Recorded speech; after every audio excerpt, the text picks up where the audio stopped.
ભીમ, જય ભીમ.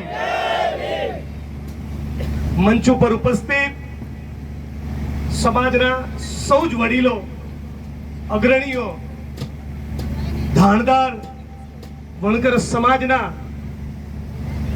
એક જેને કહેવાય ગામે ગામથી પધારેલા આપણા સૌ જ મુરબ્બી અને સન્માનનીય સાથીઓ, ચેલાભાઈ સાણોદરિયા, જેણે આ મોટા પ્રસંગને પાર પાડવામાં અગ્રીમ ભૂમિકા ભજવી છે, એવા ચેલા કાકા માટે જબરદસ્ત તાળીઓનો આવકાર થઈ જાય. સાથે મફાભાઈ, આપણા મંત્રી, આખી ટીમ, મારી બહેનો, માતાઓ, વડીલોની યુવાન દોસ્તો, હું 2 દિવસ પહેલા જ કર્ણાટકાથી પાછો આવ્યો. કર્ણાટકામાં એક જગ્યા છે ધારવાડ, હુબલી ધારવાડ.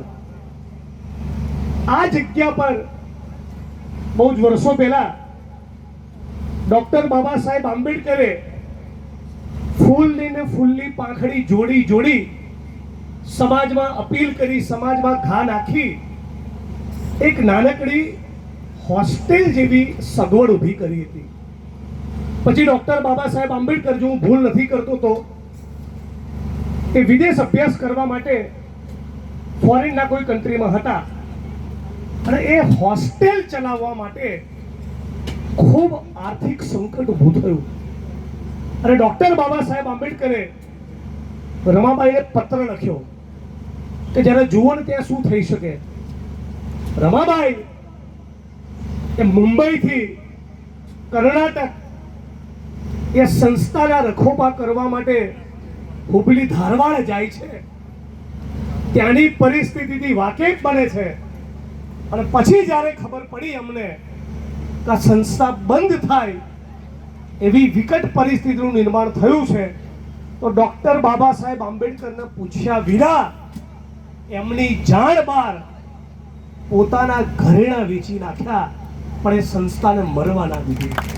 અને આજે પણ એ સંસ્થા ઊભી છે અને મલ્લિકાર્જુન ખડગેની ટીમમાં ત્યાં જેમ આપણે રાજ્યસભાના મેમ્બર હોય પાર્લામેન્ટમાં, એમ અમુક રાજ્યોમાં એમએલએની જેમ એમએલસીની વ્યવસ્થા હોય. એટલે કોઈ ચૂંટણી લડેલા ના હોય, પણ જેમ રાજ્યસભામાં માણસ નોમિનેટ થાય એમ એમએલસી એક જેકોબર નામના એમએલસી મને મળ્યા અને એમણે કીધું કે એ સંસ્થા આજે હું ચલાવું છું. અને આજે પણ જેનો પાયો ડૉક્ટર બાબા સાહેબ આંબેડકરે નાખ્યો અને સંસ્થા ઊભી છે, એમ આ વાડી, આ સંસ્થા દાયકાઓ સુધી ઊભી હશે અને ઊભી રહે એના માટે મારી, તમારી, આખા સમાજની, આપણા બધાની સહિયારી જવાબદારી છે. અને એમાં હું જે 25 લાખની ગ્રાન્ટની જાહેરાત કરી હતી, ધારાસભ્ય તરીકેની મારી ગ્રાન્ટમાં આજે ચેલા કાક્યા બોલ્યા થોડોક વધારો કરજો, તો 25ના બદલે આજે 30 લાખ રૂપિયાની ગ્રાન્ટની જાહેરાત કરું છું.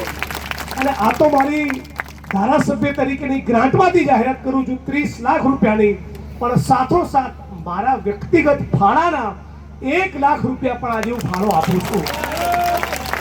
અને આ ફાળો આજના દિવસે હું ચેલા કાકાના સુધી પહોંચાડીશ, કાલ નહીં થાય એ વાતની પણ પાક્કી ગેરંટી આપું છું. એટલે 1 લાખ રૂપિયાનો ફાળો મારો પોતાનો અને ધારાસભ્ય તરીકે મારી ગ્રાન્ટમાંથી 30 લાખ રૂપિયાની પણ જાહેરાત કરું છું. હવે ચેલા કાકા, આ સન્માનનીય મંચ, આપણે બધા વડીલો, આગેવાનો, યુવાનો સાથે મળી કાલે થતું હોય તો આજે અને આજે થતું હોય તો અપઘડી, એ રીતે આ વાડીનું કામ આપણે બધા સાથે મળીને ઉપાડી લેવું છે. બીજી અને છેલ્લી બાબત, આ પ્રસંગે લાંબુ ન કહેતા એક લાગણી વ્યક્ત કરું છું.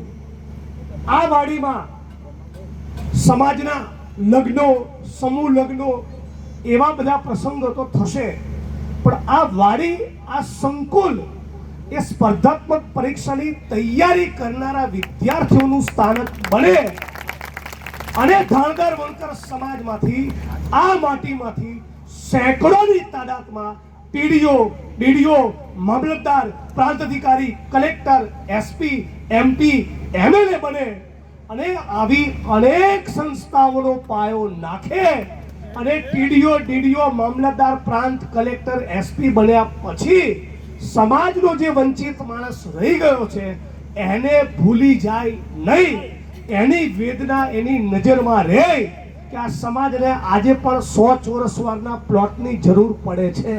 આ સમાજના તેજસ્વી તારલાઓને ફૂલ નહીં તો ફૂલની પાંખડી શિષ્યવૃત્તિની આજે પણ જરૂર આપણને પડે છે. એવી વિચારધારા ડૉક્ટર બાબા સાહેબ આંબેડકરનું જીવન ચરિત્ર વાંચી હોય, જ્યોતિબા ફૂલેનું પુસ્તક ગુલામગીરી વાંચી હોય, ડૉક્ટર બાબા સાહેબ આંબેડકરે આપણા વડીલોએ વડવાઓએ તમે ને મેં જે સંઘર્ષ કર્યો છે, જે સંઘર્ષ આજે પણ કરી રહ્યા છે, એ સંઘર્ષને કદી ભૂલે નહીં.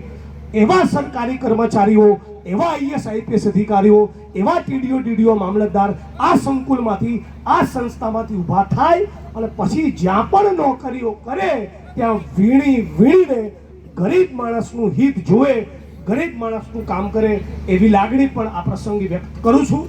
જેમ જોશીભાઈએ કીધું, ચેલા કાકાએ કીધું એમ આ વાડીના કામમાં જ્યાં પણ વહીવટી તંત્રમાં ગોદો મારવાનું હશે કે તમને કોઈને ના ખબર હોય એમ હું સતીશભાઈ અમારી રીતે લેસન કરીએ છીએ.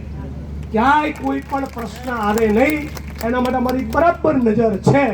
એટલે તમે બિલકુલ નિશ્ચિંત રહેજો. જ્યાં પણ જરૂર પડે આ મારું કામ છે, આ મારું પોતાનું મારા ઘરનું કામ છે. એ જ રીતે હું દલિત સમાજ માટે ગુજરાતના ખૂણે ખૂણે લડું છું અને એ જ રીતે ધાણદાણ વણકર સમાજ માટે પણ આજે પણ ઊભો રહીશ, આવતીકાલે પણ ઊભો રહીશ. એનું આજે તમને ગેરંટી અને વચન આપું છું. આપ સૌનો ખૂબ ખૂબ આભાર.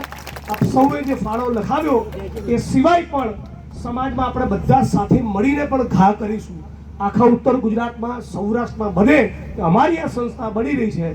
આવો અને ફૂલ લઈને ફૂલની પાંખડી ફાળો આપો તો આપણું આ ઘર, આ પરિવાર, આ સંસ્થા, આ સ્થાનક ઉજળું થાય અને એમાંથી અનેક તેજસ્વી તારલાઓ નીકળે એવી આશા અને અપેક્ષા સાથે આપ સૌનો ખૂબ ખૂબ આભાર.